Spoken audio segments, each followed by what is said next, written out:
السلام عليكم صاحبيال الله أيام هتسكال إلهي وحو قرآن كويري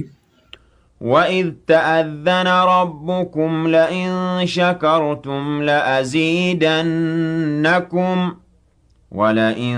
كَفَرْتُمْ إِنَّ عَذَابِي لَشَدِيدٌ. طبعا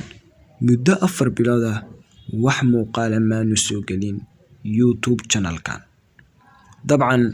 قعنتيدنا كما أوسجرين جيميل كأو كسميسيها يوتيوب channel كان سيدا دراديد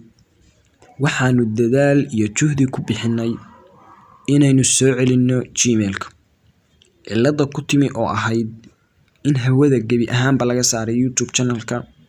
bishii afraad 2021 alxamdulillah dadaal dheer kadib waxa gacanteena ku soo celinay gmailkii insha Allah muuqaalo in yanfacana waad naga sugaysaan mahadsanidin.